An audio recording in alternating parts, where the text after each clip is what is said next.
In this video, we're going to look at fitting models to data and how that involves the process of matrix multiplication. So our goals here are to introduce the notation we're going to use for matrices, review what matrix multiplication is, see how matrix multiplication arises naturally in the context of modeling data, and then we're going to introduce something called block matrix multiplication that will be very useful in the future. So we're assuming that you've seen matrices before and have actually done matrix multiplication, but are going to start from the beginning to give you a refresher. So recall that a matrix is a collection of values arranged in rows and columns.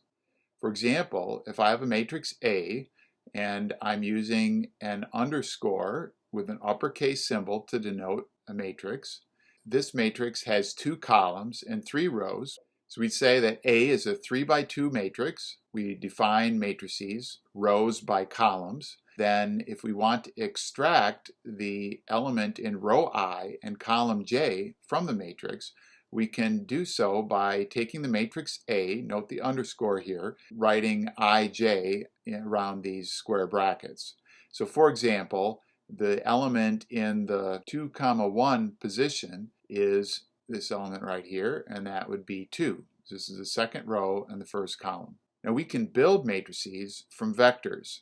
So let's define a series of capital M vectors, A sub I, where each vector has L elements in it. So those elements are A1I, A2I, down through A sub Li. We can define a matrix B by taking these vectors and putting them in columns. Here I've taken the M vectors A and arranged them next to one another. So A1 is the first column of B, A2 is the second column of B, and so on.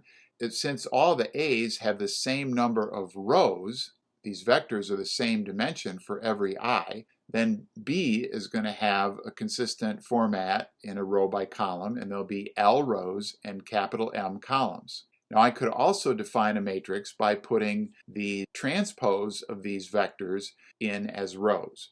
Remember, our default convention is going to be that a vector is a column vector. So if I want to obtain a row vector, I need to take the transpose. If I arrange the first row of the matrix C as A1 transpose, the second row as A2 transpose, and I put all M of those in there, then I'll have M rows, and each row has L elements, so C is an M by L matrix.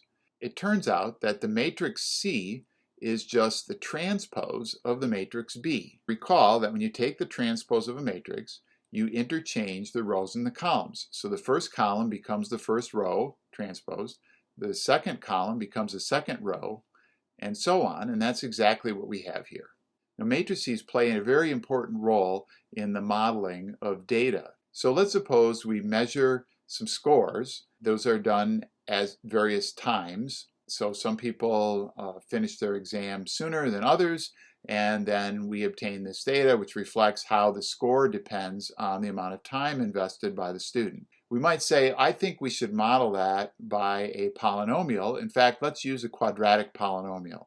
So we'll predict that the score S, and we'll put the hat over to denote that this is our prediction of the score, is going to be equal to a constant, W1, plus a linear term, W2 times the time, plus a quadratic term, W3 times t squared. And our model consists of these unknown parameters, W1, W2, and W3. And in general, we might want to choose those unknown parameters so that this is a good fit to this data. Now we can write this model as an inner product, arranging 1, t, and t squared as elements of a 1 by 3 vector, and putting the unknown model parameters W1, W2, W3 into a vector W, we can write S hat as T transpose times W.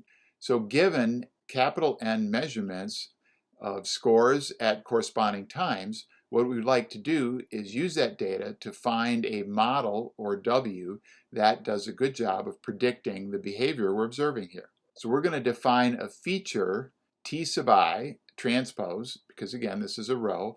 We'll define that feature to be 1, the time associated with the ith sample, and then the time squared associated with the ith sample. So this would be the feature associated with the ith response or label, And S sub I, we'll call that the label. That's the value that goes along with this feature. What we'd like to have is S1 equal T1 transpose times W, S2 equal T2 transpose times W, and so on. And if we combine all n of those measurements, we get a series of equations that look something like this. We have S1 is equal to T1 transpose times W. That's the first element in this vector S. Then S2, the second element in the vector, can be written as T2 transpose times W, and so on. You see, we've naturally come up with a matrix here because we can rewrite this as an n by 1 vector S being equal to an n by 3 matrix T multiplied by a 3 by 1 vector of model parameters W. So this becomes a system of equations that we could try to solve to find our model parameters W that predict this behavior we observe in the data. So here we have the product of a matrix and a vector. Now recall that in general we can multiply matrices. So let's suppose that A is an n by m matrix, and the elements of A have indices I and j, where I goes from 1 to n and j goes from 1 to m. So I indexes the rows and j does the columns. And similarly, we'll have B have m rows and l columns with elements index kl, where k indexes the rows again from 1 to m and l indexes the columns from 1 to l. If we define C to be the product of A and B, that turns out to be an n by L matrix. And if we look at the element of C in the mth row and the nth column, it's just the sum over J of AMJ times the Jn element of B. So this is equivalent to the inner product of the mth row of A with the nth column of B. Let's just do a simple example to make this completely clear. So here I have a matrix A, which is 3 by 2. I have a matrix B, which is 2 by 2. And I'm going to form C as the product of A times B. So the way that I implement this multiplication is I find the element in the first row and the first column of C by doing the inner product of the first row of A times the first column of B. So if you look at the element in the 1, 1 position, it's going to be 3 times negative 2 plus 4 times 7. And if we look at the element of C in the second row and first column, that's going to involve this inner product of the second row of A with the first column of B. And so we're going to have 2 times minus 2 plus 5 times 7. And so on. If I look at the element of C in the third row and the second column, that's going to involve the inner product of the third row of A times the second column of B. So the value would be 1 times 8 plus 6 times minus 3. This is we have here. So let's look at an example where we're modeling multiple responses. We have multiple labels associated with each feature. Data here that shows the resale price of 2 brands of vehicle as a function of the time since they were new, starting each month at 3 years when they get turned in from leases. Fit both of these with the model to predict the resale price after the lease is over with. So we could use a prediction of the resale price once the vehicles are turned in as a function of their age to predict which model holds their value better. In red, I've got the price at time I, PR at time I. So we're going to use the same kind of quadratic model that we looked at 2 slides ago. So I've got this feature 1 TI squared, and the inner product of that with my model parameters for the red prices of the brand in red. And this is WR1, WR2, WR3. So I can write this as the inner product of TI transpose times WR. And I can write a prediction for the price associated with the model in blue in the same fashion. Now I have model parameters WB. And what you notice is that although the prices are different between the 2 models, the features are the same. So let's suppose our goal then is to find both models from this data.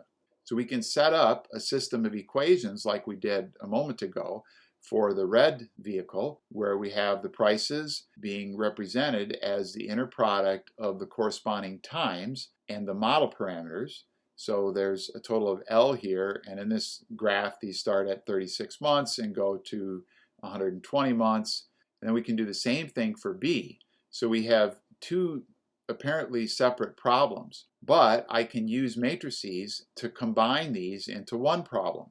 So what I'm going to do is put the red prices in the first column of a matrix, and I'm going to put the blue prices in the second column of the matrix. And since this matrix of features, which I'm going to call capital T, is the same in both cases, I can write each of these columns as the matrix T times the respective model parameters in a vector WR and then adjoined with that WB. So here I have the prices in an L by 2 matrix, the features in an L by 3 matrix, and then the models are in a 3 by 2 matrix. Now the procedure and rules associated with matrix multiplication extend naturally to block matrices. First of all, what is a block matrix? Well, in the previous example, we saw that we had a matrix of prices and a matrix of model parameters, which were partitioned into two parts. These happen to be partitioned into two vectors, one set of prices for the red model, another for the blue model, and then we had a partitioning of the model parameters for the red model as well as for the blue model. This partitioning is at the root of what is a block matrix. In general, I can take a matrix A and partition it into blocks. So A11 itself is a matrix, A12 is a matrix, or these could be vectors as well, just like we have in our example problem above, A21 and A22 and so on. So in this case, I've shown A being partitioned into 4 blocks. You could partition a matrix into an arbitrary number of blocks, and similarly, we're going to partition a matrix B into 4 blocks. And I can define the product of A and B. If I call that a matrix C, I obtain that by multiplying A times B. Recall that to get the element in the mth row and nth column, we're going to take the mth row of A and do the inner product of that with the nth column of B.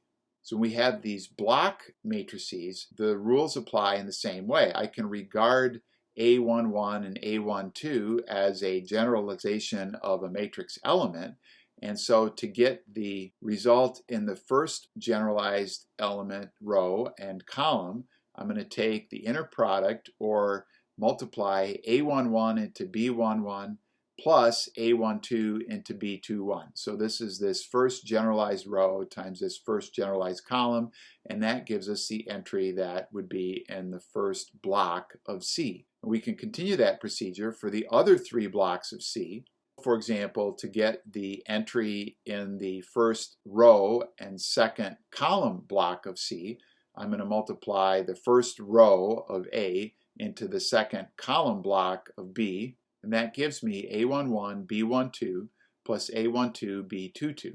And similarly, if I want the second row and second column block of C, I'm going to take the second row of A times the second column block of B, and that is going to give me A21 times B12 plus A22 times B22, which is exactly what I've written here. The result of this matrix multiplication, when we've partitioned A and B in terms of blocks, is another matrix which is also partitioned in terms of blocks, and the way we find the blocks follows the principles of matrix multiplication. Now it's important, in order for this to work, that all the relevant submatrices must be conformable. And conformable means that the matrix multiplication exists. So if you look at A11 and B11, this result is saying I have the product of A11 times B11. Well, that requires that the number of columns in A11 be equal to the number of rows in B11. Otherwise, the matrix A11, B11 is not defined as a product. And that has to happen for all of the individual matrix products that we have here. You have to have a conformable situation. So the number of columns in the matrix on the left has to be equal to the number of rows in the matrix on the right when we do the multiplication.